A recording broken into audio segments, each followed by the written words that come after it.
Hi friends, welcome to Telugu యువ రైతు YouTube channel. మనం ప్రస్తుతం all time favourite variety Jersey 56 ఫీల్డ్లో ఉన్నాం. మనకి ఇది 3 సంవత్సరాల నుంచి కూడా మార్కెట్లో పచ్చిమిర్చి సెగ్మెంట్లో ఊపుతున్నటువంటి వెరైటీ. ఇది దీంట్లో ఉన్నటువంటి లాభాలేంటి, నష్టాలేంటి, అలాగే ఇది ఏ విధంగా ఉంది, ప్రస్తుతం 3 ఏళ్ల తర్వాత దీని యొక్క ఫీడ్బ్యాక్ ఏంటి, దాంతోపాటుగా మనం ఈ యొక్క విత్తనం యొక్క లక్షణాలు ఏంటి, అలాగే ఈ విత్తనంలో ఉన్నటువంటి క్వాలిటీస్ ఏంటి, చాలామంది కొన్ని రకాల అపోహల వల్ల కొన్ని మిస్కమ్యూనికేషన్స్ అవుతున్నాయి. వాటికి సంబంధించినటువంటి ఫుల్ డీటెయిల్స్ అన్నీ కూడా ఈ వీడియోలో అందిస్తాను. ఈ వీడియో షూట్ చేసే డేట్ వచ్చేసి ఫిబ్రవరి 8వ తారీఖు. మీకు ఈ టైంలో చాలా వరకు క్లైమేట్ అనేది అన్స్టేబుల్గా ఉంటుంది. అంటే ఒక వాతావరణం నుంచి ఇంకో వాతావరణంకి మారుతుంటుంది కాబట్టి ఆటోమేటిక్గా ఈ మిర్చి ప్రభావం దాంతోపాటుగా ఫ్లవర్ డ్రాపింగ్ ప్రభావం ఉంటుంది. అయినప్పటికీ కూడా ఇది హార్వెస్టింగ్లో అంటే కోతల్లో ఎటువంటి ప్రభావాన్ని చూపిస్తుంది. దాంతోపాటు ఈ వాతావరణంలో మనకు తామరపురుగు ఉధృతి అనేది చాలా ఎక్కువగా ఉంది. అయినప్పటికీ కూడా దీంట్లో కన్వర్షన్ ఏ విధంగా ఉంది అంటే ఫ్రూట్ టు ఫ్లవర్ కన్వర్షన్ ఏ విధంగా ఉంది, దాంతోపాటు దిగుబడి ఏ విధంగా ఉందన్న పూర్తి వివరాలు ఇందులో మాట్లాడదాం. ఫస్ట్ ఆఫ్ ఆల్ ఈ జెర్సీ 56 గురించి మాట్లాడుకున్నట్లయితే ఈ జెర్సీ 56 అనేది మనకు లైట్ డార్క్ గ్రీన్కి సంబంధించినటువంటి వెరైటీ. ఇది మనకు తెల్లకాయలు అంటారు కదా, మనకు మామూలుగా నలుపు తెలుపు కాయలు ఉంటాయి కదా, ఇందులో తెల్లకాయకు సంబంధించినటువంటి పచ్చిమిర్చి రకం. ఇది మనకు మెయిన్గా టార్గెటెడ్ మార్కెట్ చూసుకున్నట్లయితే మార్కెట్ ఎక్కడెక్కడ బాగుంటుందంటే ఇది అనంతపూర్కి, హైదరాబాద్కి, కర్నూలుకి, కర్ణాటకలోని చిత్రదుర్గ ఇలాంటి ప్రాంతాలకి మార్కెట్ అనేది బాగుంటుంది. డార్క్ సెగ్మెంట్లో కాకుండా మనకు ఈ లావు రకాలు మధ్యస్థ పచ్చిమిరప రకాలు ఉంటాయి వైట్ కలర్లో. ఆ సెగ్మెంట్లో ఇవి చాలా బాగుంటాయి. మనకు డార్క్ గ్రీన్ మార్కెట్లో కాకుండా వైట్ కలర్ మార్కెట్లో చాలా మంచి మార్కెట్ ఉంటుంది.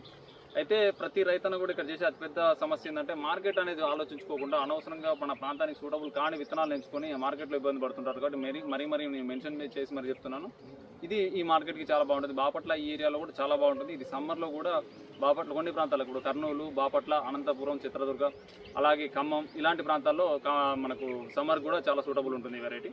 ఇక ఈ వెరైటీ యొక్క లక్షణాలు చూసుకున్నట్లయితే ఈ cutting to cutting, harvest to harvest time వచ్చేసి 9 నుంచి 14 రోజుల వరకు ఉంటుంది. అంటే ఈ రోజు కటింగ్ చేస్తే మళ్ళీ ఒక 9 నుంచి 14 రోజులు వాతావరణం అనుకూలిస్తే 9 రోజులనే ఇంకో కటింగ్ చేసుకోవచ్చు.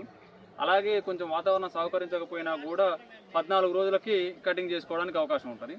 దాంతోపాటు ఇది ఫస్ట్ హార్వెస్ట్ అంటే మొక్క నాటినటువంటి 45 రోజులకు ఫ్లవరింగ్ స్టార్ట్ అవుతుంది. 60 రోజుల్లోనే ఫస్ట్ కటింగ్ అనేది రావడం జరుగుతుంది.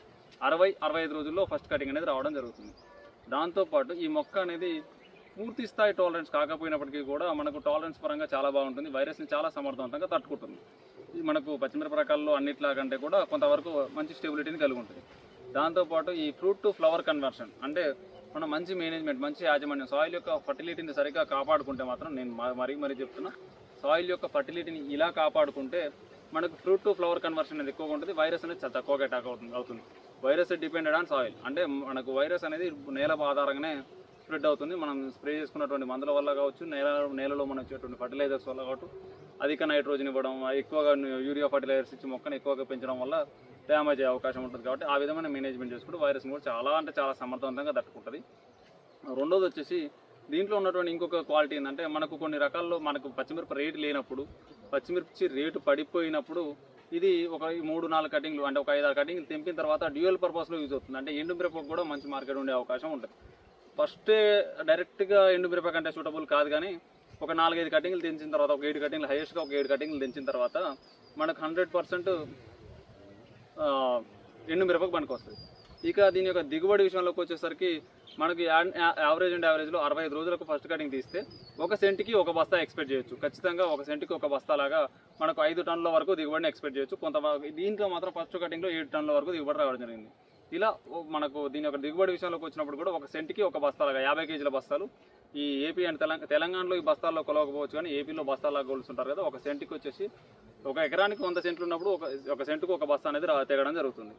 దాంతోపాటు దీని యొక్క కీపింగ్ క్వాలిటీ కూడా కొంతవరకు బాగానే ఉంటుంది. మనకు మార్కెట్లో కూడా మంచి రేట్ రావడానికి అవకాశం ఉంటుంది. ఇది దీంట్లో ఉన్నటువంటి ఓవరాల్ స్పెసిఫికేషన్స్. ఇది దీని యొక్క లక్షణాలు.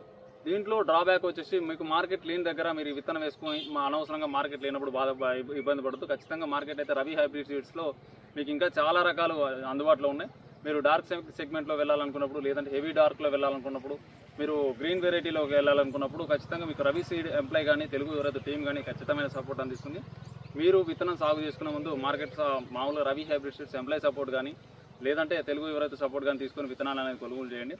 అలాగే పంట యొక్క యాజమాన్యంలో పంట పూర్తయ్యేంత వరకు కూడా మీకు తెలుగు యువరైతు అనేది సపోర్ట్గా ఉంటుంది. సాయిల్ మేనేజ్మెంట్ దగ్గర నుంచి కూడా మొక్క ఎదుగుదల వరకు. అలాగే దీంట్లో వచ్చేటువంటి సమస్యలు ఏంటి, ఇది ఫ్లవరింగ్ కూడా చాలా పెద్దగా వస్తుంది కాబట్టి కన్వర్షన్ అనేది చాలా ఎక్కువ ఉంటుంది. దీంట్లో వచ్చేటువంటి సమస్యలు ఏంటి, మిరప పంటలో వచ్చేటువంటి సమస్యలు ఏంటి, సాయిల్ని ఏ విధంగా మెరుగుపరచుకోవాలి, మనకు మల్చింగ్ కానీ, డ్రిప్ కానీ, సాయిల్ అప్లికేషన్, మన ఫ్లడ్ ఇరిగేషన్ కానీ ఇలా చేసుకున్నప్పుడు ఫర్టిలైజర్ మేనేజ్మెంట్ ఏ విధంగా చేసుకోవాలి, సాయిల్ యొక్క కరెక్షన్ ఏ విధంగా చేసుకోవాలి, కన్వర్షన్ టు సెట్టింగ్ అంటే ఫ్రూట్ సెట్టింగ్ ఏ విధంగా చేసుకోవాలి, ఇలా ప్రతి దానికి సంబంధించినటువంటి డీటెయిల్ ఎగ్జామినేషన్ అనేది తెలుగు యువరైతు యూట్యూబ్ ఛానల్లో ఉంటుంది. అలాగే సోషల్ మీడియా అన్ని ప్లాట్ఫామ్లలో వీటికి సంబంధించినటువంటి స్లైడ్స్ కూడా ఉంటాయి.